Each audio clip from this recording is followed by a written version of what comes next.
하나님 감사합니다. 일주일에 또 하루를 정하여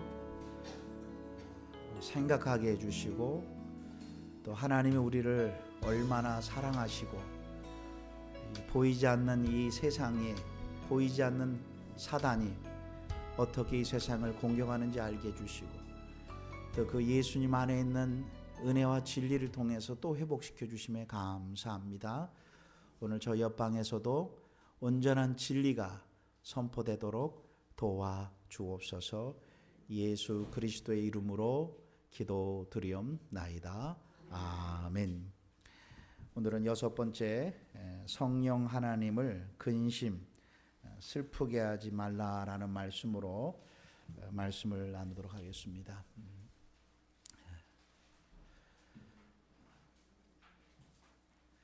매 주일마다 목사로서 성도들에게 바른 길, 바른 진리라 그러죠. 옳고 그름을 이렇게 가이드해주고 안내해주는 게 목사의 일이라고 생각을 합니다. 근데 더 중요한 것이 하나 있습니다.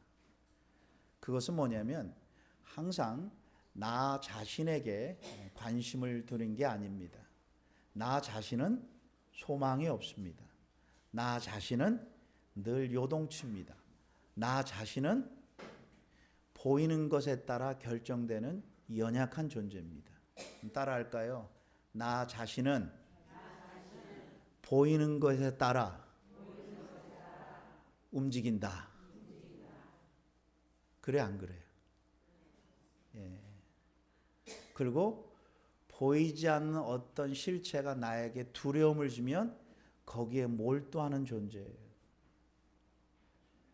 보이지 않는 사단이 나쁜 생각과 미워하는 생각을 집어주면 그 생각만 몰두하는 연약한 존재예요. 그런 존재에게 하나님은 우리의 소망을 두질 않았습니다. 그래서 늘 매 주일마다 내가 어떻게 새로운 설교를 하려고 결정하는 게 아니라 내가 누구를 믿느냐는 거죠. 저 대학교 다닐 때 데모했는데 왜 했는지도 모르고 때로 따라하는 거야. 학교가 나쁘대. 그냥 막 하다가 왜 해야지? 이럴 때가 있는 거예요. 그럼 빨리 집에 가야 돼요. 야, 너 왜 데모에 참석 안 했어? 그게 아니라 내가 왜 하는지도 모르고. 교회 왜 오셨어요? 교회는 우리에게 관심을 두는 게 아니라 내가 누구를 믿을 때 볼 때 내 자신이 얼마나 연약한지를 보게 되는 거예요. 내가 누구를 믿냐면 세상과 다르게 우리는 성경은 그렇게 씁니다. 하나님 아버지라 그랬어요. 아버지. 내가 믿는 분이 아버지. 무서운 분이 아니라 파파야. 파파. 아빠라는 거예요. 내가 믿는 그 아빠가 우리가 늘 보이는 것 때문에 훌리니까 하나님 자신이 육신이 되어서 우리를 위해서 다 이룩해 놓으시고 완성해 놓으시고 성취해 놓으신 그 예수님, 보이는 분, 만질 수 있는 분을 이 땅에 보내주신 거예요. 내가 믿고 있는, 그래서 우리는 막연한 하늘에 계신 분을 믿는 게 아니라 아버지가 보내신 우리가 만질 수 있고 볼 수 있고 들을 수 있는 살아계신 인간의 몸으로 오신 예수님, 그 예수님을 믿는데 그 예수님이 누구시며 그 예수님이 나를 위해서 무엇을 다 이룩해 놓으셨는가를 믿는 게 나의 근거예요. 그러니까 나의 근거는 내가 이룩한 것이 근것이 아니라 다 이렇게 놓으신 근거. 내가 돌을 닦는 것이 아니라. 그래서 주의를 빠지지 말고 이렇게 메시지를 들어야 돼요. 또 듣는 거예요. 나를 결단하는 시간이 아니라 그분이 다 이루신 것을 우리가 듣는 거예요. 그 예수님이 바로 어떤 분이냐면 우리를 정죄하고 판단하고 심판하고 죽이는 분이 아니라 그분의 이름이 있습니다. 그분의 이름은 첫 번째 은혜. 우리는 잘못하면 지적하지만 그분은 은혜가 충만해요. 은혜란 무슨 뜻입니까? 받을 자격이 전혀 없는 자에게 하나님 쪽에서 전적으로 거저 주시는 선물이에요. 선물. 세상에 이런 분이 어디 있어요? 내가 믿는 그 예수님은 은혜가 충만하신 분이에요. 나는 그분만 생각하면 지옥으로 갔다가 다시 또 나오는 거예요. 나는 매일매일 지옥이지만 그분은 나를 볼 때 은혜로 보는 거예요. 은혜로. 한번 요한복음을 한번 펴보겠습니다. 요한복음 1장을 펴보면 그분만 생각하면 온몸이 떨려야 돼. 너무 기뻐서. 이렇게 좋으신 분, 이렇게 나를 사랑하시는 분이 이 땅에 누가 있습니까? 누가? 내가 조금만 잘못해봐요. 경찰이 와서 나를 잡아가지고 조금만 잘못해봐요. 아내가 와서 틀렸다 지적하지고 조금만 잘못해요. 우리 아들까지도. 아빠가 패스터인데 요놈도 똑하면 아빠가 목사인데 그러니. 어디서 배웠는지. 맨날 지적하는 사람이야. 사단도 지적하죠. 매일 잘못한 거. 아들도 지적하죠. 아내도 지적하죠. 교인도 지적하죠. 피할 길이 없어. 산으로 가자. 이게 아주 나쁜 거예요. 그러나 내가 믿는 예수님이 어떤 분입니까? 그분을 알아야 되는 거예요. 이 주일날은 그분에 대해서 듣는 거예요. 그분에 대해서 기뻐하는 거예요. 그분에 대해 다시 한번 생각하고 그분을 즐거워하는 게 예배지, 우리가 생각하는 것처럼 뭐 결단하는 시간은 나중에 그 은혜를 받은 자로서 결단하기는. 요한복음 1장을 한번 보겠습니다. 요한복음 1장 다 성경을 펴보시겠습니다. 14절입니다. 14절, 1장 14절. 내가 믿는 예수님 그런 분입니다.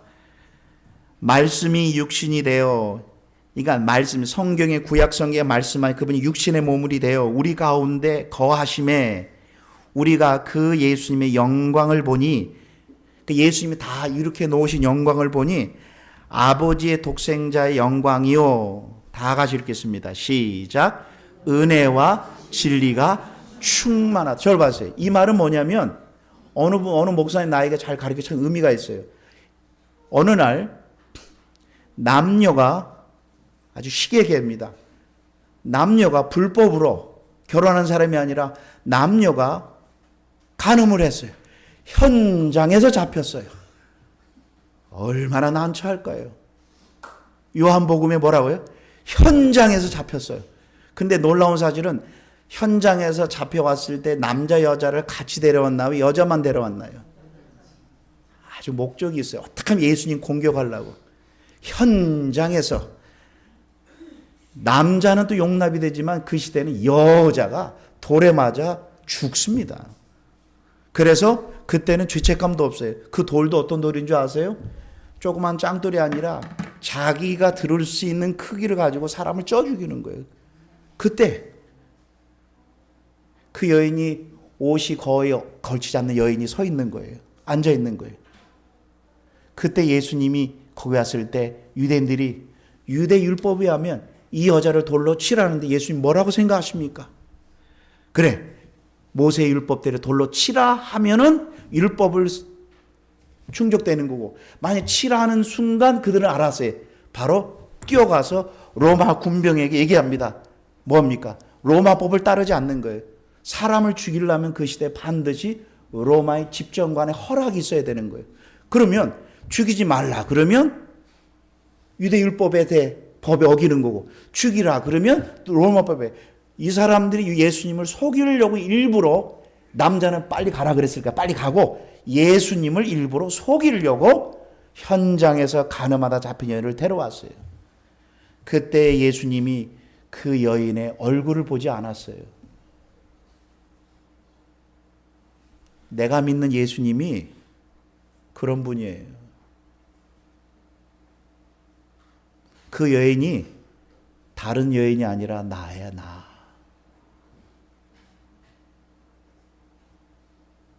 그때 예수님이 뭐라 그랬습니까? 여기 있는 사람 중에 죄 없는 자가 먼저 돌로 치라 그랬어요.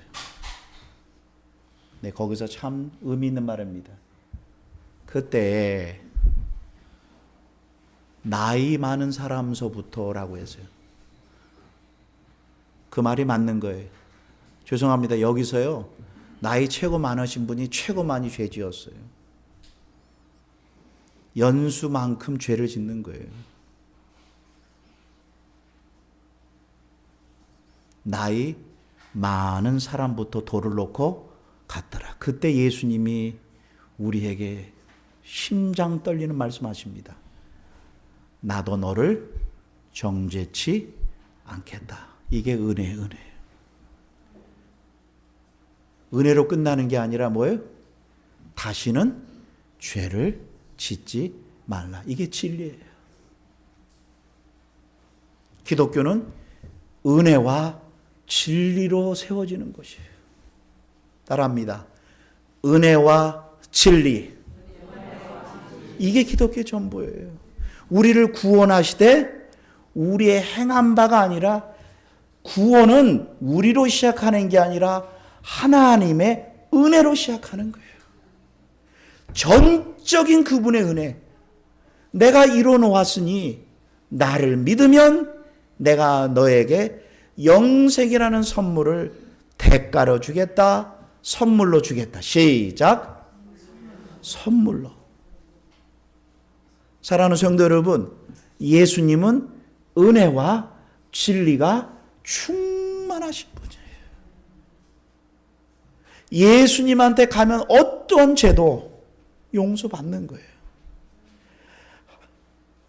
하나님의 심판이 우리 앞에 왔을 때도, 오늘 찬양했지, 보좌의 위에 나를 위해 다 이렇게 놓으신 그분이 우리의 근거예요. 나의 힘이라는 거예요. 내가 믿는 그 예수님은 은혜와 진리가 충만하십니다. 다시 보겠습니다. 1장 14절 보겠습니다. 뒷부분에 아버지의 독생자 영광이요, 입술을 벌려 한 목소리를 얘기하겠습니다. 말할 때 이 시간 역사하고 있는 어둠의 영들이 염려, 근심, 두려움, 그런 게 어디 있어? 구원은 그래 내가 해야지. 이렇게 사단이 나를 공격할 때 이 말은 놀라운 힘이 있는 거. 말을 하셔야 돼요. 입술을 벌리셔야 돼요. 다시 읽겠습니다. 은혜와 진리가, 시작. 은혜와 진리가 충만하더라. 누구에게? 예수님 안에. 그분의 우리를 향한 바라보는 관점이 뭐예요? 정죄하고 틀리는 게 아니라 첫 번째 출발이 은혜. 그래서 그분께 come to me. 그래서 수고하고 무거운 짐진 자들아, 너는 결단하라가 아니라 다 내게로 오라 그랬단 말이에요. 여러분들이 영혼에 힘든 분들에게 고민하지 마세요. 자기 생각에 자기 꾀에 빠지지 마세요. 다 보면은 자기 생각에 자기 꾀에 자기가 넘어가요. 왜? 진리가 없기 때문에 그런 거예요. 그 다음에 17절 보겠습니다. 17절입니다. 율법은 모세를 말미암아 우리에게 주신 것이요. 다 같이 읽겠습니다. 한 분도 빼놓지 마시고요. 시작.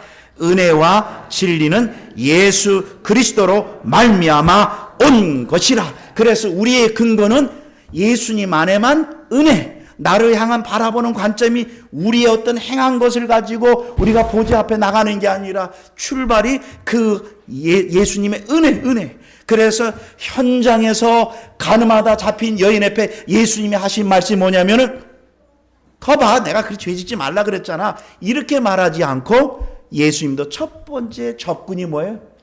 은혜예요. 나도 너를 정죄치 않겠다. 예수님이 그 여인을 똑바로 쳐다보면서 난 눈 쳐다봐. 왜 그렇게 했어? 라고 먼저 하지 않고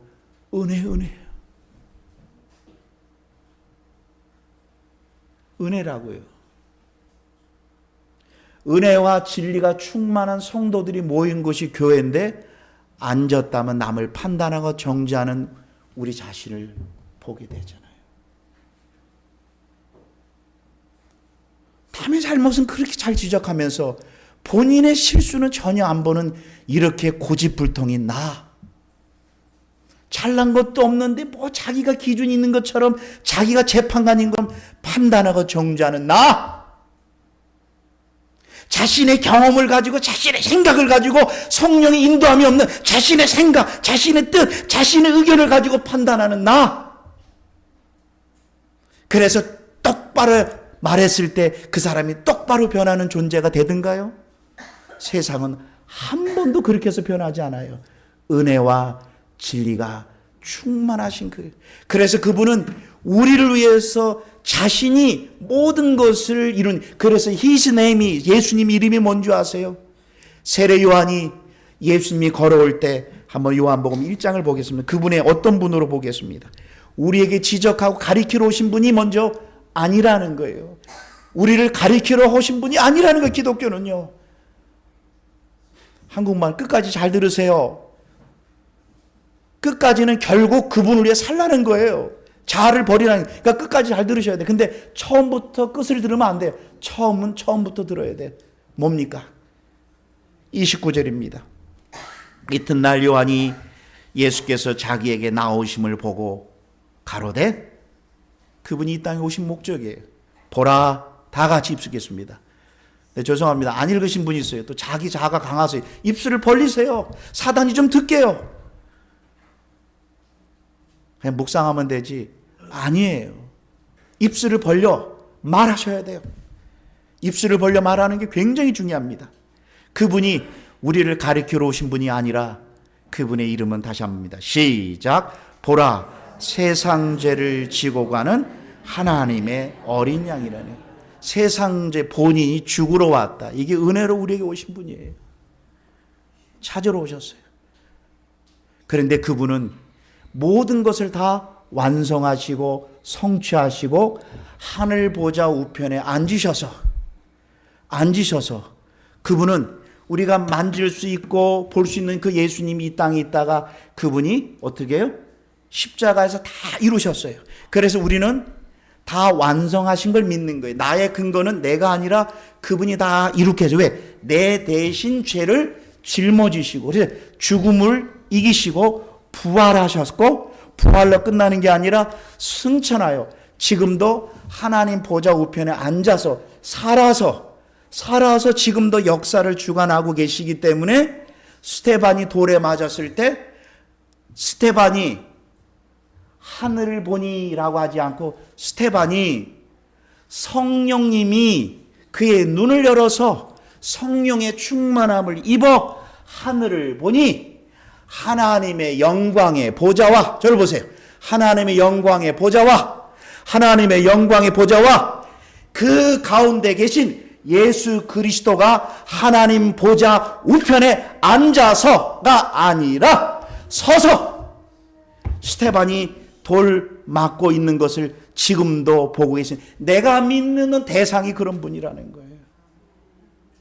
내 육신이 얼마나 강한 줄 아세요? 여러분, 눈앞에 들어가는 모든 음란, 모든 유혹은 이렇게입니다. 인간의 이성과 힘으로는 절대로 우리는 이길 힘이 우리에겐 요만큼도 없어요. 그래서 성경은 뭐라 그랬습니다? You can do. 너는 음란을 이길 수 있어 라고 성경은 얘기하잖아요. 너는 못 이겨. 그래서 내가 다른 분을 보내겠다. His name is Holy Spirit. 너는 염려 가운데 이 땅 살기 때문에 넌 힘들다. 그래서 내가 예수님과 동일한 다른 분, 살아계신 분, 그분도 생각하시고 느끼고 행동하시는 살아계신 분을 내가 보내겠다. 내가 다 완성하시고 내가 보내서 성령님을 내 안에 보내서 예수님에 대한 확증을 내가 주겠다. 그래서 저는 목사로서요, 하나님, 예수님, 성령님만 생각하면 이제는 이 땅에 이런 좋으신 분이 삶 위로 존재하신 한 분이 한 분. 그 예수님이 부활 승천하신 다음에 내가 성령님을 보내겠다. 그분이 너와 함께 하겠다.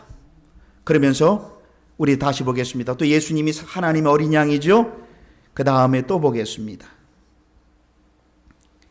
33절입니다.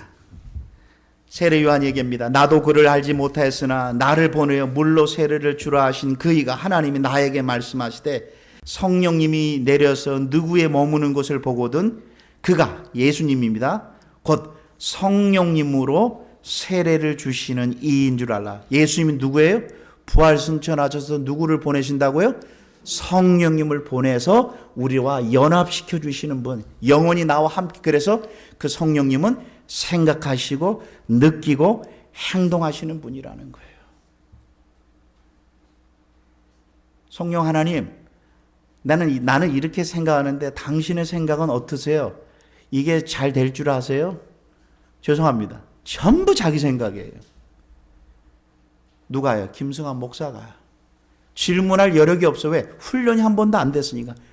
기분 나쁘다는 거예요. 그럴 수가 있어? 그냥 막 뱉어. 인간적으로. 전부 계산적이야. 내가 얼마나 성경을 읽다가, 죄송하지만 여러분들 집에 가셔서요, 고린도 전후서 한번 읽어보세요. 정말 마음 먹고. 제가 충격을 하나 받았습니다. 성경 읽다가. 충격이 뭔지 아세요? 기도는 잘하세요. 근데 구제는 안 해요. 그런데 제가 문자로 보다가 성령께서 마음으로 터치하는데 뭐라 그랬어요? 아주 자기 것만 생각하는 사람들, 아주 머리 쓰는 사람들, 기도할 때는 해요. 그런데 우리는 구제가 뭐라 그랬습니까? 고넬료가 기도와 구제했을 때 하나님이 뭐라 그랬는데, 내 기도가 하늘에 상달되고 내 구제가 하나님께서 뭐예요? 기억하신 바 되었다. 많이 심는 자는 뭐 한다고요? 많이 거둔다. 적게 심는 자는 적게 거둔다. 이건 사업 얘기하는 게 아니라. 고린도 전후서를 읽으면서 성도님 저를 봐주세요. 좀. 저의 헌금관이 누가 나를 못 깨뜨렸어요. 저에게 몸의 헌금 얘기를 하면 전 싫었어요. 내가 성경을 읽다 보니까요, 거기에 헌금에 대해서 나왔는데 나의 생각이 바뀌었어요. 아 여보, 우리도 없는데 성경 고린도 전후서 기도는 하되 구제하면 하나님이 그 구제를 기억했다가 내가 더 주겠다는 성경이 수없이 많은데 그걸 안 보이는 거예요. 문자는 보였죠. 집에 가서 부탁합니다. 고린도 전후서 읽으면서 지금까지 제가 목회하면서 헌금에 대해서 한 번도 설교 안 했어요. 남이 나를 가리키면 저 거부할 거예요. 근데 저가 성경을 읽으면서 헌금에 대한 관점이 달라졌어요.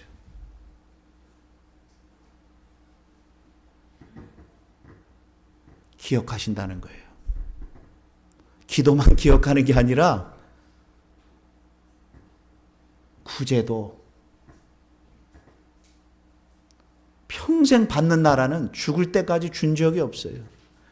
세상에서 가장 바보인 나라가 한 나라 있어요. 세계에서 가장 어리석은 나라, 미국. 왜 이렇게 많이 줘?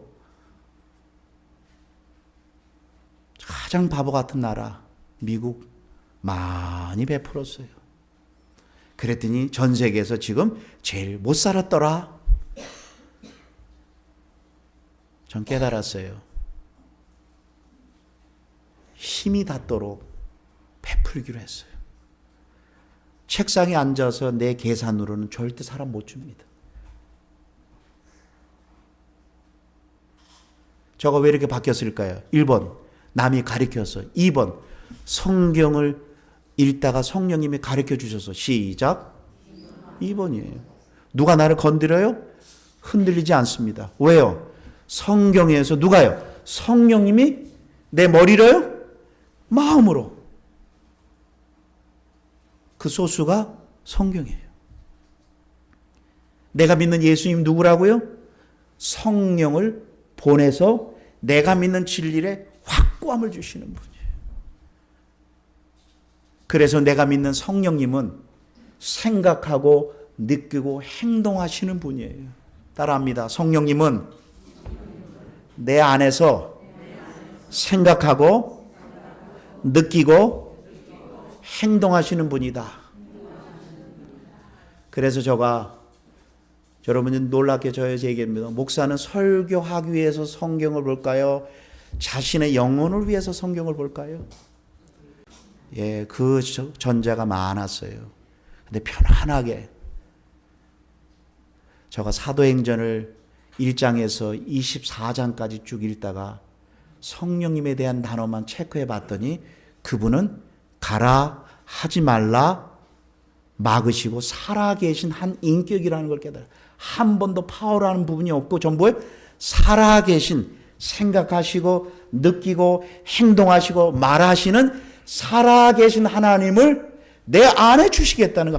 그분과 영원히 동행하는데 나의 생각을 움직이시오, 나의 느낌을 움직이게 하시는 그 살아계신 그 성령님이 내 안에 함께 하시는 거예요. 왜? 예수님이 부활 승천하신 이후에 뭐라 그랬어요? 내가 성령을 보내서 너와 영원토록 함께 하겠다. 그러면서 우리 요한복음 14장을 한번 다시 보겠습니다.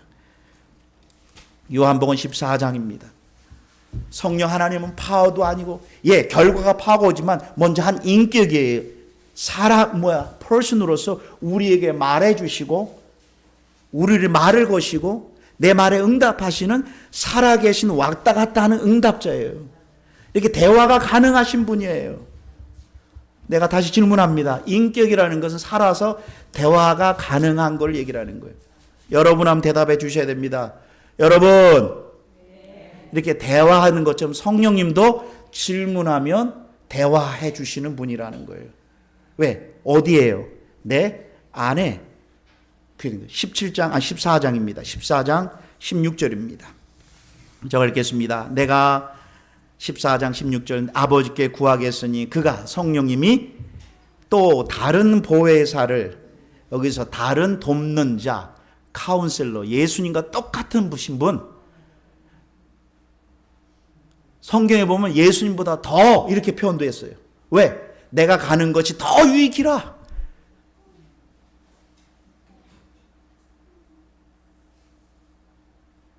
다른 보혜사를 너희에게 주사 영원토록 너희와 함께 있게 하겠다. 근데 17절이 중요합니다. 저는 진리의 영이에요. 예수님으로. 그래서 각종 교회 막 능력이 나타나는 교회 진리의 영이 역사하는 게 아니에요. 엉뚱하게. 그래서 교주들 보세요. 너무 능력이 나타나니까 완전 삼천포로 빠져요. 그것은 진리의 영이 아니라 악령이에요. 악령. 그 교주들은 항상 여자 문제 있다. 그건 100% 사단이에요. 근데 남들이 볼 때는 그 교단 대단해. 뭘 대단해? 악령. 말로가 전부 여자 문제, 돈 문제로 마지막 결론. 그것은 성령님은 절대로 나를 보지 않게 해요. 그분만을 드러나게 하고 그분만을 잘해. 그거 나와 있잖아요. 저는 진리의 영이라. 그런데 26절이 저에게 더 은혜가 됩니다. 보혜사 곧 아버지께로 내 이름으로 보혜실 성령님 그분, 이런 뜻입니다. 26절입니다. 그분이 너에게 말한 모든 것을 가르치시고, 저보다 더 좋은 선생님이 계세요. 성경에 계세요. 성령님이. 그래서 힘드신 분 성경 읽으면 이해가 안 된다. 제가 가르쳐 드릴게요. 잠언을 한번 보세요. 잠언. 그 지혜라는 단어에다 예수님 바꿔서 잠언이라도 읽어보세요. 도덕적인 수준으로도 성경을 한번 보시라고요.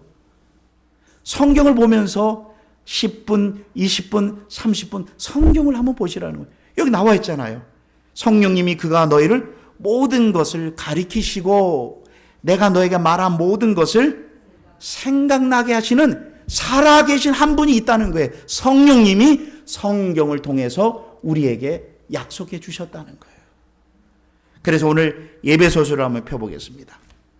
예배소서 오늘 제목이 성령님을 근심하게 하지 말라. 이 말 속에는 한 퍼슨으로, 사람으로 표현됐다는 사실, 이 말은 뭐냐면 우리 사람이 아니라 한 인격으로 표현되었습니다. 에베소서를 한번 보겠습니다. 4장 30절 한번 펴보겠습니다. 에베소서 4장 30절입니다.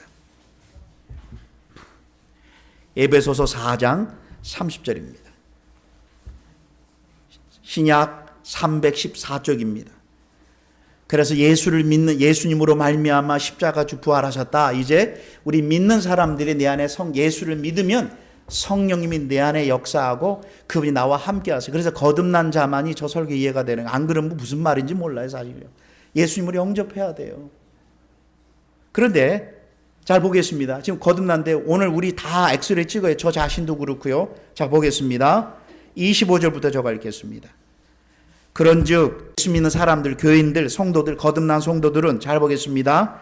거짓을 버리고, 그런데요, 습관적으로 거짓하는 습관들이 있어요. 저 자신에게도 있어요.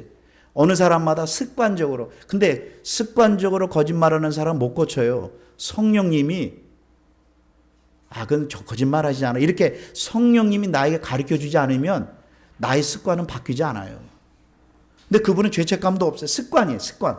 뭐 악의도 아니라 습관이에요, 습관. 근데 내가 지적하잖아요? 굉장히 기분 나빠요. 근데 성경을 읽다가 성령님이 지적해 주셔야 돼요. 특별히 남자들은 부인이 지적하면 맞는 말인데 괜히 기분 나빠요. 누가 다른 사람 얘기하면 또 잘 듣는데. 그거 신기하죠? 그래서 결국 뭐예요? 누가 본인이 성경을 보다가 성령님이 그 마음속에 얘기해 주셔야죠. 집사님 그러시면 안 돼요. 그러면 속으로 화가 나. 근데 성령님이 마음 가운데 성경을 통해서 우리에게 지시해 주신단 말이에요. 보겠습니다. 거짓을 버리고 각각 그 이웃들로 성도들로 하여금 참된 것을 말하라. 예수님을 말하라. 이런 뜻이에요. 이는 우리가 서로 한 몸에 붙어 있는 지체니라. 우리가 다 이제 지체이기 때문에 성도들 욕하면 자기 몸 때리는 거예요.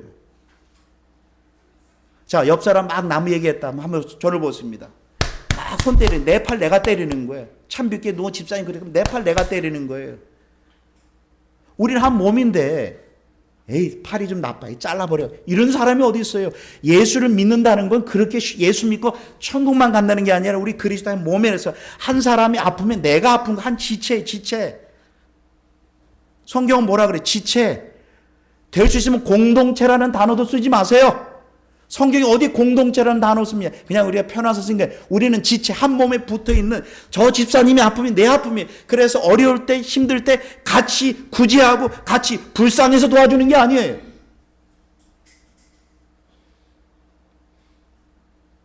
불쌍해서 도움을 주는 게 아니라 한 지체이기 때문에 그 사람에게 구제하는 것은 곧 누구한테 구제하는 것이다. 시작. 대답이 없. 누구한테요?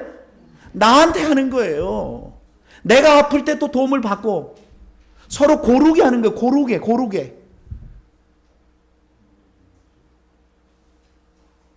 우리가 남의 나쁜 말을 하면은 누구한테 때리는 거예요? 자기 몸, 자기 때리는 거. 부탁합니다. 절대 배우자한테, 저한테 얘기하지 마세요.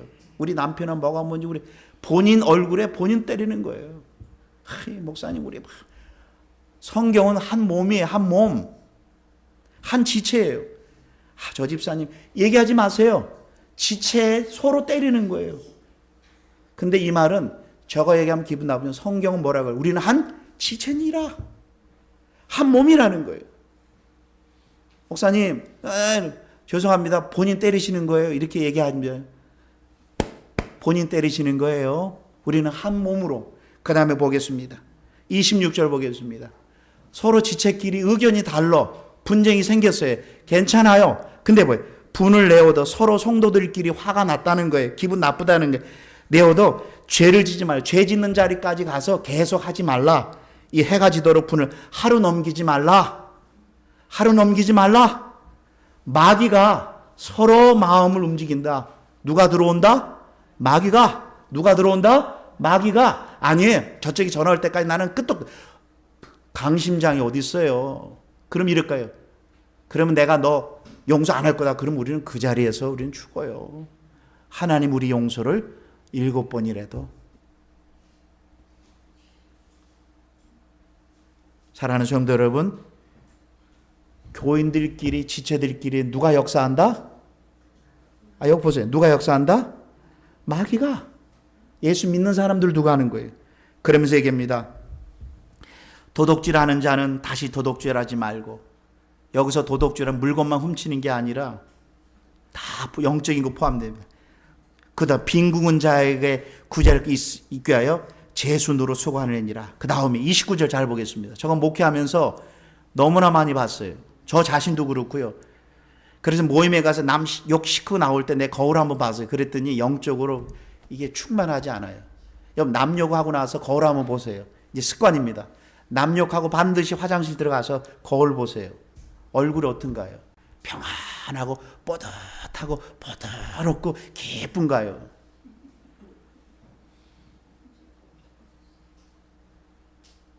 진짜 치료책은 내 안에 성령님이 있기 때문에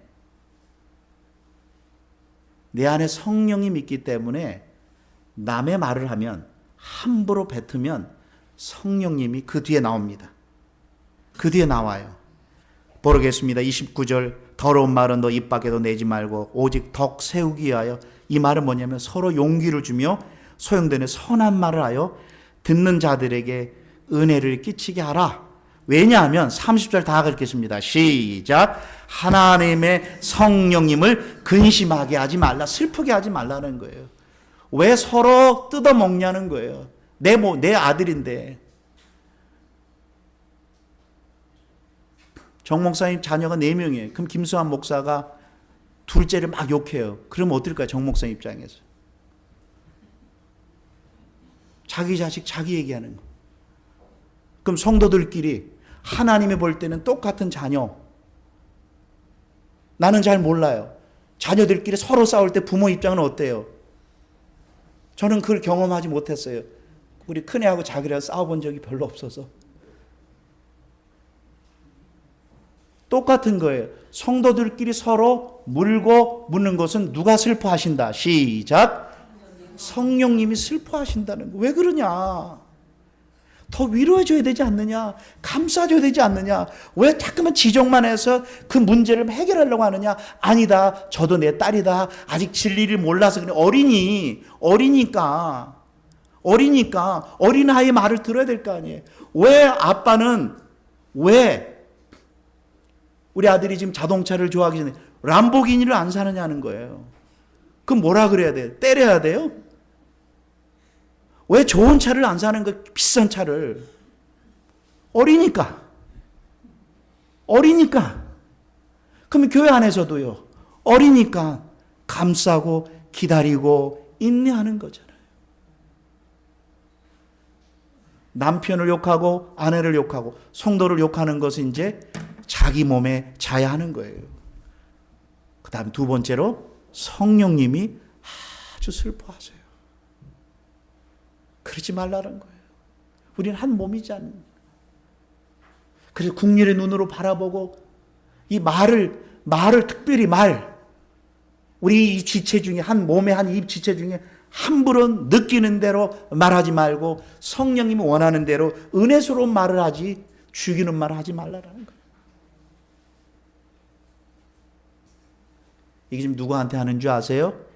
예수를 믿고 있는 에베소에 있는 저 바깥에 있는 믿지 않는 자가 아니라 예수님을 믿는 자 안에서 하는 말이라는 거예요.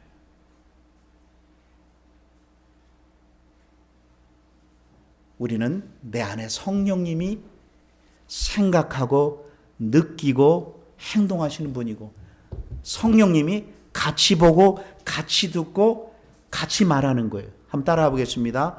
성령님과 함께 같이 보고 같이 듣고 같이 말한다. 그래서 집에 가서 TV 성령님하고 같이 좋은 그림 많이 보세요. 누구하고요? 성령님과 좋은 그림 같이 보세요. 우리 안에는 죄악을 이길 힘이 우리에게는 없어요. 내 안에 하나님의 성전이기 때문에 그분과 같이 동행하고 같이 바라보며 그래서 오늘 주보에 나와 있는 큰 글자만 보겠습니다. 한번 주보로 다시 돌아갑니다.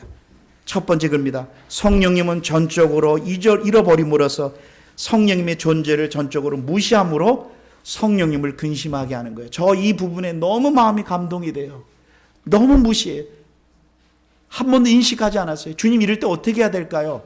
주님 이럴 때 어떻게 해야 될까요? 이런 의견을 내고 싶은데 주님 당신의 생각은 어떻습니까?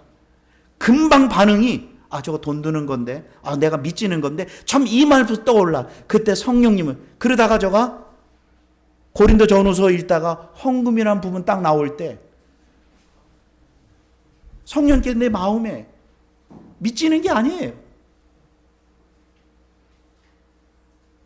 첫 번째 반응은 내 생각이에요. 첫 번째 반응은 내 생각이지 성령님의 생각이 아니에요. 그렇기 때문에 뭐라 그래요? 성령님 당신의 생각은 어떻습니까? 시작. 성령님 당신의 생각은 어떻습니까? 질문해야 돼요. 그 예가 뭔지 아세요? 어느 날 사도 바울과 베드로가 복음을 저 이방인들에게 전했어요. 그랬더니 이방인들이 막 주께로 돌아오는 거예요. 근데 이 사실을 예루살렘에 있는 유대인들이 그걸 들었어요. 그랬더니 하는 말이야, 저 이방인들에게까지 복음을 전하냐고 이 문제를 가지고 막 논쟁이 일어났어요. 그런데 그 중에 한 명, 그래 구원을 받으려면 모세의 율법을 지켜야 됩니다. 예수님의 은혜로만 되는 게 아니라 모세의 율법을 지켜야 됩니다. 이 문제가 논쟁이 생겼어요. 그래서 큰일 났어요. 에베소 교회에서. 어떻게 합니까? 그래 부랴부랴 바울과 바나바가 어디로 내려갑니까? 어디로 내려가요? 예루살렘으로 내려가서 거기에 야고보 선배님 베드로 있는 거예요. 막 토론회 합니다. 그때 베드로가 일어나서 이렇게 얘기합니다. 우리도 동일하게 하나님의 은혜로 말미암아 구원받았는데 저 이방인이나 할지라도 하나님이 선물로 주신 것을 누가 거부할 수 있느냐 하면서 얘기를 합니다. 그때 야고보 선생님이 딱 일어났습니다. 이제 저들이 구약에 나와 있는 피를 먹는 거 이건 하지 말고 구원받는 데 있어서 오직 예수님의 은혜로만 구원받으니 이것 이외에 다른 말을 더 덧붙이지 말라라고 하면서 이렇게 중요합니다. 성령님과 우리가 결정한 것은 이렇게 나와요. 따라합니다. 성령님과 우리가 결정한 것은, 이 말은 뭐냐? 본인들이 결정한 게 아니라 거기에 나와 있는 사도들이 누구한테 질문한 거 결국요? 성령님한테 질문한 거예요. 그럼 저도요. 이게 성령님이 원하시는 건가? 질문해 보셔야 돼요. 죄송합니다. 집에 가셔서 자신의 생각을 가지고 집사님들하고 나누지 마세요. 그게 사단의 도구가 됩니다. 자신의 생각을 가지고 나누셔요. 내 생각에는 아니에요. 성령님은 이럴 때 내가 무슨 말을 해야 될까요? 주님 도와주세요. 저에게 지혜를 주세요. 내가 어떻게 될지 정말 어떻게 될지 모르겠습니다.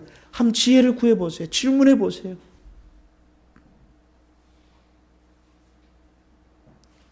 한 마리의 미꾸라지가 온 우물을 흩트는 것처럼 여러분과 김승환 목사가 미꾸라지가 될 수가 있어요. 왜요? 성경을 보지 않고 내 생각으로 설교했다면 저가 미꾸라지가 될 수 있는 거예요. 그래서 얼마나 한 가정에 내가 중요한지요. 우리 평생 유튜버 해봤자 영혼만 파괴되지 영혼에 돈 별로 안 돼. 그러나 성경을 보면 왜 이렇게 보링하고 졸려. 그러나 끝까지 주님이 인내하면서 정기적으로 읽어보세요. 어느 순간에 성령님이 21세기 기독교인이 가장 못하는 게 성경을 안 읽어요. 근데 책은 많이 읽어요. 책은. 어느 선배님한테 그랬습니다. 김 목사님, 성경 읽으세요. 내가 김 목사 보니까 성경 아니 이렇게 하지 않고 그분 하는 말, 김 목사님, 성경 읽으세요. 그 말이요 빗으로 와닿았어요. 그전에는 안 들리다가 어느 날 성령님이 그 내 음성으로 들린 거예요. 내 가슴에 심장을 뚫고 들어가서 이번 주에요. 알고 봤더니요, 시간이요 얼마나 많은지 몰랐어요. 시간이 없는 줄 알았더니 짜투리 시간 많더라고요. 없다는 것 거짓말입니다. 이거 볼 시간은 많아도 거짓말하지 맙시다. 우리 거짓말하지 맙시다. 아무리 바빠도 시간 낼 수 있어요. 성경을 피면 그분이 계시하셔요. 사랑하는 성도 여러분, 두 번째 뭔지 아세요? 이 성경의 저자가 성령님인데 그분의 음성을 듣지 않고 내 경험, 짧은 경험, 나도 못 변화시키고 옆 사람도 못 변화시키는 내 생각이 주인이 돼서 내 생각이라는 이런 아집이 우리 안에 있는데 성경을 저자가 그분이라는. 그래서 두 번째 표지 보겠습니다. 제가 읽겠습니다. 두 번째가 너무너무 제 마음에 와닿아서 주보를 다 보겠습니다. 성도님들이 다 제가 읽겠습니다. 오늘은 두 번째입니다. 주보의 두 번째 부분입니다. 우리는 성령의 말씀을 소중히 여기지 아니하므로 성령님을 무시합니다. 성경 곧 하나님의 말씀은 성령님을 소중히 여기지 아니하므로 성령님을 무시합니다. 성경 곧 하나님의 말씀은 성령님의 역사에 의해서 이루어진 것입니다. 성경은 인간이 쓴 글이 아니라 성령님의 역사에 의해 기록한 책입니다. 인간이 기록한 책 쓰레기입니다. 영원한 것 하나도 없어요. 이 땅의 성인들이 쓴 것 절대로 사람이 쓴 거예요. 죽음의 문제 하나 해결하지 못한 거 가지고 철학이 어떻든 성경은 철학을 뭐라 그러는 줄 아세요? 성경에 말하는 철학은요, 헛된 속인수인 철학이라 그랬어요. 사람들을 헛되게 속이는 거예요. 아, 그래도 철학은 해야지. 저는 알았어요. 성경은 뭐라고 해서 철학을? 헛된 속임수. 영원하지도 않고. 그런데 인생이 어떻다 책은만 읽지 성경 자체를 읽지 않으면 성령님을 무시하는 거예요. 여러분 어떻게 생각하십니까? 엄마가 3일 동안 음식을 해서 쿠킹해놨는데 거들떠보지도 않고 자기가 바꿔서 투고한 음식도 가져와서 먹어. 그러면서 하는 말, 엄마는 음식도 못하면서. 여러분 그 인격 모독이에요. 저가 목사로서요, 책은 좋아했지만 성경 자체를 보지 않는 것은 내가 성령 하나님을 모독한 거였어요. 지금까지. 목회를 얼마나 잘할까가 중요한 게 아니라, 어떻게 잘 가르치는 거 아니라 내 영혼이 그분으로부터 말씀을 가까이 하지 않으면 그 성령 하나님, 그 하나님을 무시하는 거예요. 얼마나 그리스도인들이 성령님을 무시했어요. 이분이 저자이고 여기 안에 모든 게 다 들어가 있는데 특별히 목회자들이 왜 이렇게 다른 걸 쫓아가는지.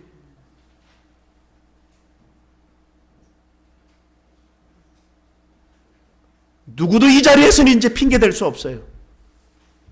여기 안에 모든 지혜가 다 있는데, 목사님 성경만 읽으면 졸려요. 맞아요, 졸려요. 왜 그런지 아세요? 놀라운 사실을 제가 가르쳐 드리겠습니다. 저는 TV를 볼 때 졸린 거 본 적이 없어요. 성경을 볼 때 졸린다는 것은 누가 역사한다? 사단이라는 마귀가 어떻든지 못 읽게 하는 거예요. 난 잡지책, 신문, 코리안 저널, 뉴스 코리아 읽으면서 조는 사람 본 적 없어요. 성경만 피면 5분도 못 지나 자요. 이 말은 성경이 아니라 뭐예요? 영적인 문제예요. 주님, 성경 읽게 좀 도와주세요. 그러면 그분이 찾아와서 도와주세요. He is my counselor. He is my helper. He is my comforter. He is my attorney. 변호사라 그랬잖아요. 변호사. 질문하세요. 따라합니다. 주님, 성경만 보면 졸려요. 어떡할까요? 미리 포기하지 말고 5분 있고 자라 그럴 거예요. 5분만 읽으래도 자라. 그 다음날 성경만 보면 졸려요. 그때 뭘? 질문해 보세요. 그 다음에 7분 있다 자라. 성경을 읽을 때 이 성경의 저자는 성령 하나님이세요.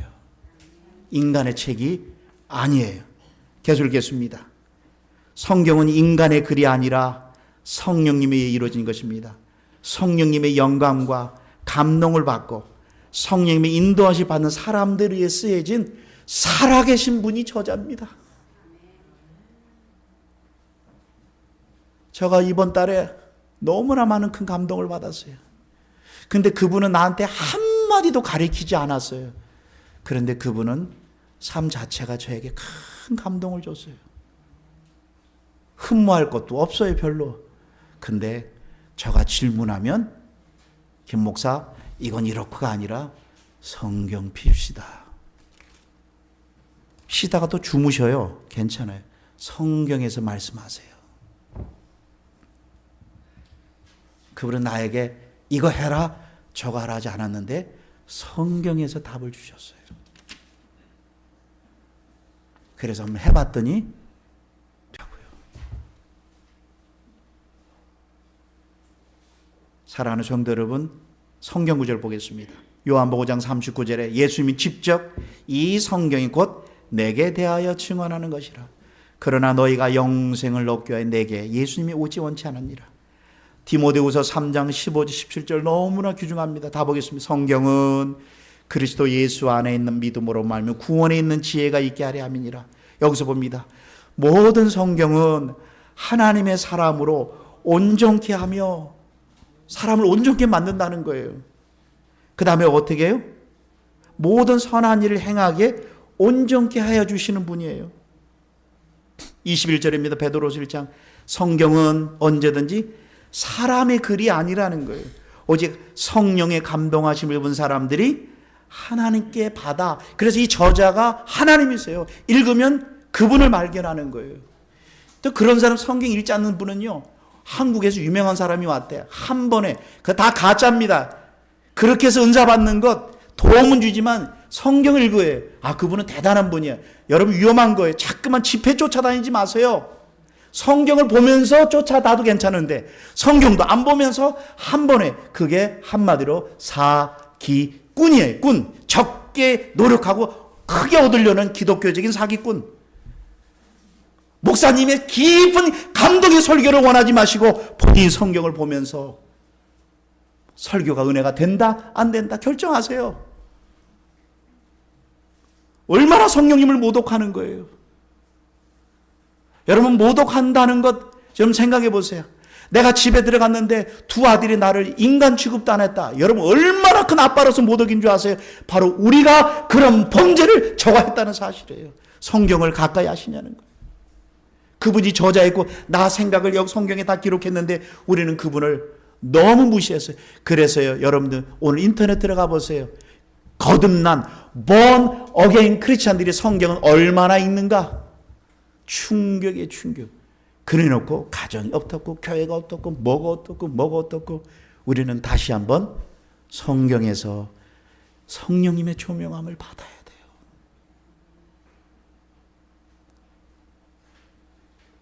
요한복음 14장 26절에 성령님이 그가 너희를 모든 것을 가리키시고 내가 너에게 말한 모든 것을 생각나게 하니라.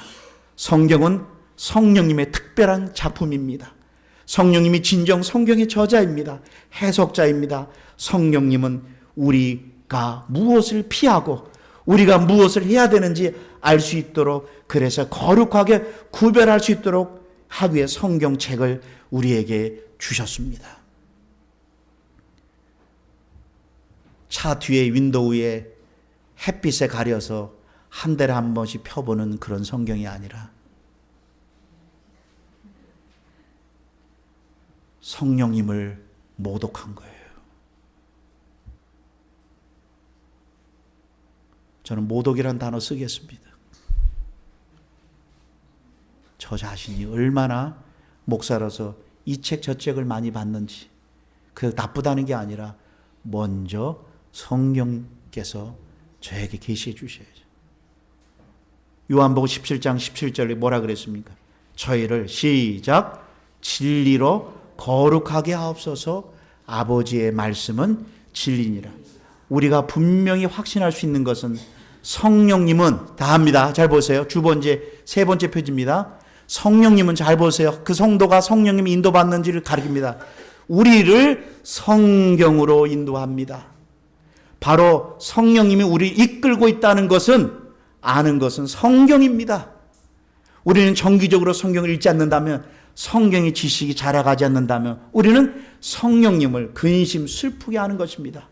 많은 사람들이 성령의 인도를 받는다고 말하면서 성경을 무시하고 또 성령님께 직접 가는 것은 성령님을 존중하는 것이 아닙니다. 계시를 받았다든지 갑자기 교회 안 와. 왜 온다 그랬는데 성령님께서 오늘 교회 가면 부딪힐 것 같아 도로 갔대. 성령님이 그런 분으로라고 생각해요. 진짜 성령님은 가서 먼저 사과해라. 이게 성령님이지. 마음이 오늘 그러니까 도로 갔대. 그러니까 성령님은 그런 식으로 생각을. 어느 분이 전화가 왔어. 교회 온다고 오시라고 그랬더니 갑자기 또 안 와니까 가면은 내가 부딪힐 것 같고. 성령님이래요. 아니에요. 교회 오지 못하게 하는 것은 악령이죠. 무슨 성령님이에요. 그래서 자꾸만 성령님이. 성령님은 뭘로 인도한다? 성경으로 인도한다는 거예요. 그래서 성령님은 모든 답을 통해서 주셨습니다. 토론을 할 때 특정한 문제를 어떻게 할 것인가 물어보면 자신들은 전적으로 성경적이라고 하면서 성령님께 인도해 주시기를 기도한다고 말하는 사람들이 있습니다. 잘못된 것입니다. 성경으로 가면 거기에 해답이 있습니다. 성경은 성령님의 말씀이며 성령님께서는 예수님 안의 말씀을 통해서 역사합니다. 성령님께서는 오직 말씀을 통해서 우리를 인도하십니다. 성령님께서는 통상적으로 역사하신 방법은 말씀을 통해서 우리를 인도하시고 지도하시고 그 말씀을 알게 해줍니다. 17세기 퀘이커 교도들은 말씀보다 깊은 내적 광명이 떠올라야 된다는 거예요. 그래서 나중에 처음은 좋다가 나중에 3,000%로 빠졌어요. 3,000%로 빠진 거예요. 잘못된 길로 가는 거예요. 17세기 퀘이커 교도들은 바로 내적인 빛이라고 해서 말씀보다 다른 것에 쫓아다녔습니다. 맨 마지막 주보 맨 끝을 보겠습니다. 9번입니다. 성령님의 최고의 바람과 목적은 야망은 주 예수 그리스도를 계시하시고 나타나며 영광스럽게 하는 것인데 주 예수 그리스도의 영광을 돌리지 않는 것이 바로 성령을 금지. 성령 집회 막 능력이 일어나는 교회에 들어갔는데 막 역사가 일어나요. 막 뜨겁고 온 성도들이 막 불받아서 막 좋아요. 그래서 막 야 정말 이 교회 부흥되겠다. 이 단체. 그런데 속지 말라는 거예요.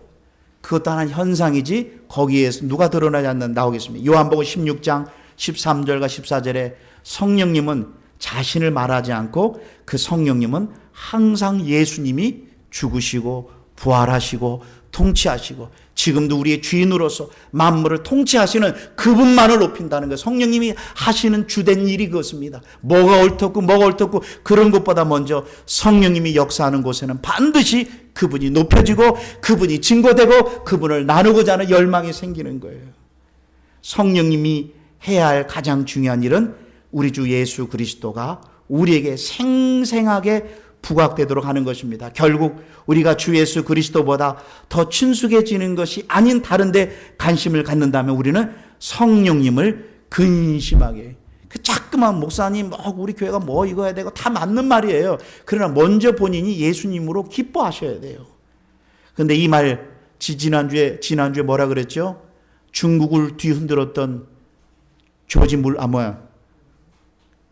허드슨 테일러와 바로 이분의 이 말에 저에게 큰 감동이 됐습니다. 뭐라고 그랬습니까? 제가 읽겠습니다. 조지 보에는 회중들 앞에 서서 주 예수 그리스도께서 내 앞에 앉아있는 것보다 내 앞에 있는 여러분보다 더 영적으로 내게 예수님이 더 생생하게 느껴집니다. 보좌 위에 계신 예수님을 계속 생각하는 거예요. 바로 이것이 성령 하나님의 역사하는 방식입니다. 하나님의 성령으로 봉사하며 예수 그리스도로 자랑하고 바로 예수 그리스도만 영광을 돌리고 내 육체, 우리 교회 과거, 우리 교회 배경을 우리 육신의 거를 자랑하지 않는 것이 곧 참 할례당입니다. 예수 그리스도가 얼마나 생생한 존재인지 친숙합니까? 예수 그리스도의 임재가 얼마나 깊이 이식하고 있습니까? 이것이 바로 성령의 충만을 밟고 있는가에 대한 최고의 검사 기준입니다. 이 성령님 앞에 붙어 있는 분은 성령님의 열매가 천천히 우리 삶 가운데 열리고, 그렇지 않으면 세상에서 가장 무서운 사람이 하나 있습니다. 누군지 아세요? 내 안에 있는 생각과 정욕이에요. 여기에서 온갖 죄가 다 나와요. 그런데 성령님보다 이 육신이 얼마나 강한지, 혹시 갈라디아서 읽으신 분은 성령과 육신이 싸우면은 성경은 뭐라 그랬어요? 성령이 원하는 것을 하지 못하게 한다 그랬어요. 얼마나 육신이 강한지 성령님이 원하시는 것을 뭐예요? 하지 못하게 한다. 그렇기 때문에 너희는 매일매일 성령의 인도하심을 받을 때, 바로 성령님으로 매일매일 충만할 때, 하나 예를 든다면 여러분들이 아침에 일어나자마자 우리는 본능 가운데 누가 가르치지도 않아도 오늘 날씨가 어떤가? 오늘 한국에 금메달 땄네? 하다 보면 한 30분, 30분. 성경 읽어야지. 절대로 못 읽어요. 이상화가 오늘 됐나? 봐야지. 한번 보다 보면 1분만 봐야지. 그런 사람 없어요. 우리 육신이 얼마나 강한 줄 아세요? 그래, 아침에 일어나서 할아버지들은 커피 한 잔 먹으면서 맥도날드에서 그 할아버지, 나는 성경 있는 할아버지보다 30분, 1시간, 2시간 성경 신문만 보고 있어요. 그래서 sometimes what talking about 때 물어보면 nothing에 30분 있는 거예요. 그런데 우리 교회에 방문했던, 지금도 그 집사님은 내가 방문하면 바로 어느 인슈런스 회사의 책임자인데 성경을 펴놓고 2시간 성경을 공부하고 그 옆에 회사에 가요. 평신도 집사님인데 우리 교회 와서 중고등부 아이들에게 성경을 가르치고, 더 감사한 일은 그 교회는요, 담임 목사님이 휴가 가면 성도들이 담임 목사님보다 그 집사님을 더 말씀 듣기를 사모한다는 거예요. 저는 그게 우리 교회가 되기를 축원드립니다. 남에게 생각하지 말고 성경을 가까이에서 우리 자신서부터 성령의 충만함을 받는 저와 여러분 되길 다시 한번 축원드립니다. 기도하겠습니다. 내 안에 계신 성령님은 성경을 보게 하고 성경을 통해서 하나님의 놀라운 성숙이 우리 가운데 일어나게 하여 주옵소서. 성숙은 나로부터 나오지 않고 성경을 통해서 성령님의 인도함을 받을 때 나옵니다. 늘 매일매일 성령으로 충만한 저희가 되게 하여 주시옵소서. 예수님의 이름으로 기도드리옵나이다.